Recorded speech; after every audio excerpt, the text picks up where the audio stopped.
समर्थ. सर्वांना मकर संक्रांतीच्या हार्दिक शुभेच्छा. तिळगुळ घ्या, गोड गोड बोला. श्री स्वामी समर्थ. सगळ्यांना तिळगुळ घ्या, गोड गोड बोला. मकर संक्रांतीच्या सगळ्यांना खूप साऱ्या शुभेच्छा.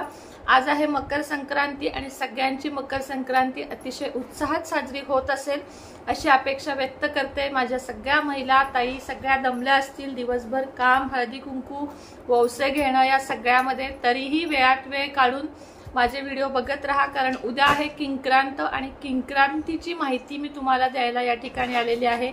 किंक्रांत म्हणजे करीचा दिवस असं देखील म्हटलं जातं आणि किंक्रांतीचं महत्व म्हणजे काय तर संक्रांतीला संक्रासूर नावाच्या राक्षसाचा देवीनं वध केला होता आणि किंक्रांती दिवशी किंक्रासूर नावाच्या राक्षसाचा वध देवीने केला होता आणि त्याला त्याच्या पापांची शिक्षा दिलेली होती, म्हणून किंक्रांत सण असं म्हटलं जातं.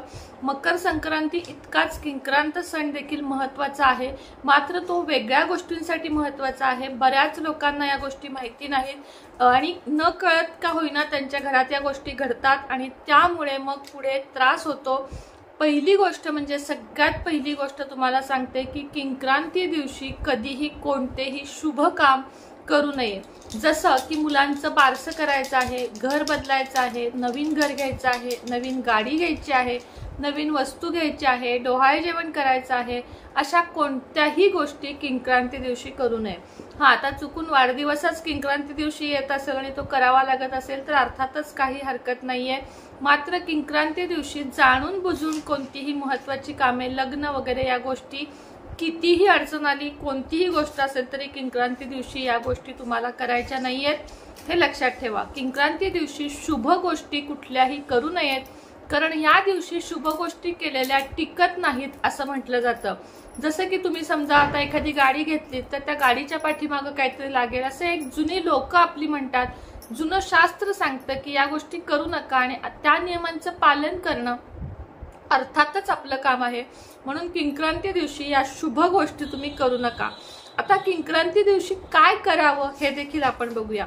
जसं किंक्रांती दिवशी शुभ कामं करत नाहीत तशीच किंक्रांती दिवशी अशुभ कामं सुद्धा करायची नाहीत. बऱ्याच घरामध्ये किंक्रांती दिवशी मांसाहार केला जातो, तर जेवढा टाळता येईल तेवढा मांसाहार तुम्हाला उद्या टाळायचा आहे. मद्यपान तुम्हाला उद्या टाळायचं आहे. किंक्रांती दिवशी या गोष्टी करू नये, या आपल्यासोबत आयुष्यभर जातात असं म्हटलं जातं. मात्र मी एकदा सांगते की शेवटी ज्याचा त्याचा प्रश्न आहे. सांगण्याचं काम मी करते, ऐकायचं किंवा नाही हे काम तुमचं आहे. त्याचप्रमाणे किंक्रांती दिवशी घरामध्ये वातावरण एकदम स्वच्छ आणि निर्मळ ठेवावं. तुमच्याशी होऊन कुणी वाद घालायला जरी आलं, शेजारी पाजारी, तुमचे नातलग कुणीही, किंवा तुमचं आणि त्यांचं कुठल्या तरी गोष्टींवर वैर आहे ते काढायला किंक्रांती दिवशी जर तुमच्यापाशी कुणी आलं तर तुमच्या तोंडातनं एकही शब्द पडून देऊ नका, कारण कर लागते असं म्हणतात.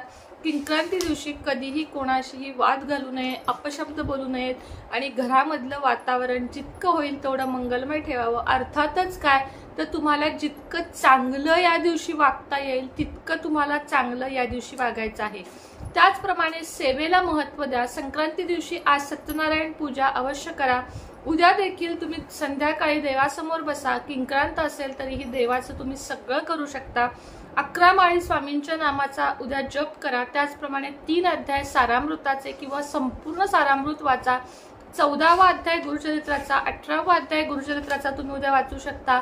त्याचप्रमाणे श्री सूक्त, ललिता सहस्त्रनाम, त्याचप्रमाणे सिद्धकुंजिका स्तोत्र, व्यंकटेश स्तोत्र या सेवांमध्ये आपला वेळ घालवा आणि देवाजवळ प्रार्थना करा की हे देवा माझं हे संपूर्ण आयुष्य चांगलं, निरोगी, सुदृढ जाऊ दे.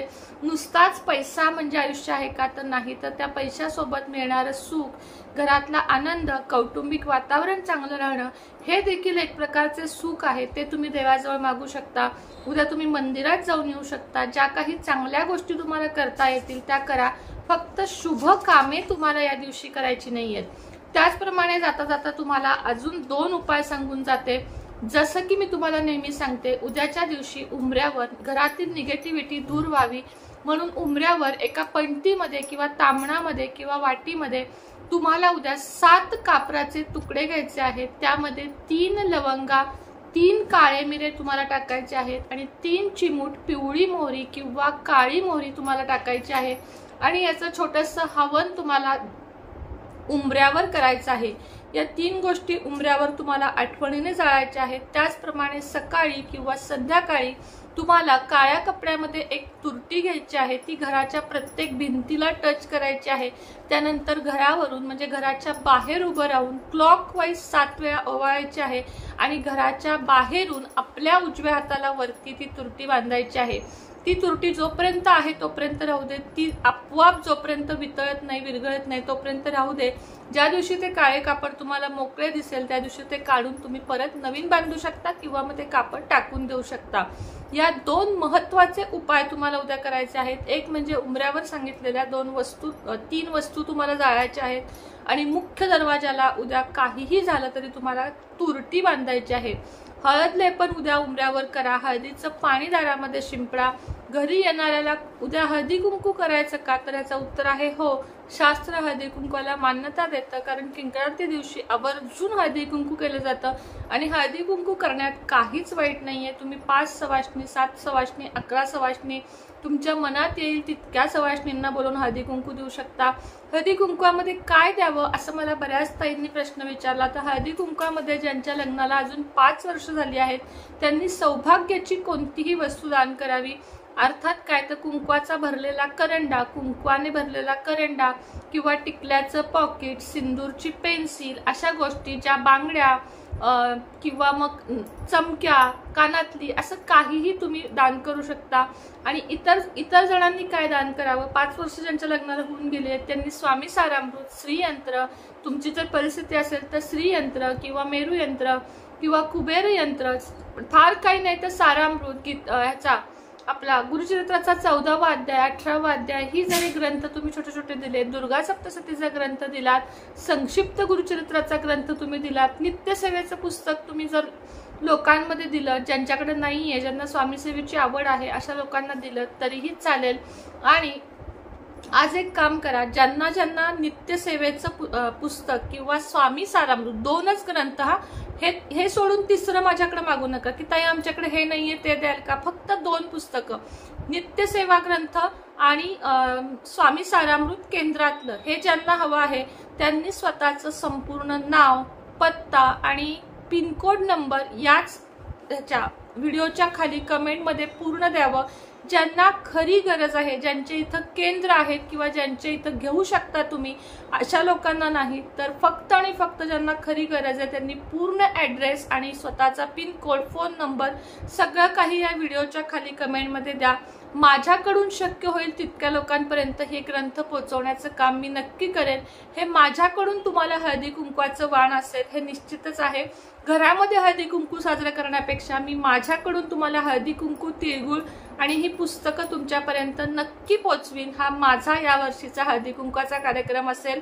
मी यावर्षी असं हळदी कुंकू करणार आहे, भले ते 5 जणींनी मागू दे, 3 जणींनी मागू दे, नाहीतर 30 जणींनी मागू दे, मी ते देणार आहे, हे मी ठरवलं आहे। जितकं माझं बजेट आहे तेवढ्या जणांना मी देणार आहे, बाकीच्यांना पुढच्या महिन्यात देईन, पत्ते लिहून नक्कीच ठेवीन, पण फक्त या व्हिडिओ खाली ज्यांचे कमेंट येतील त्यांनाच मी या वस्तू देणार आहे, हे लक्षात ठेवा। आत्ताच्या व्हिडिओमध्ये इतकीच माहिती होती, पुन्हा भेटूया नेक्स्ट व्हिडिओमध्ये। तोपर्यंत सगळ्यांना श्री स्वामी समर्थ।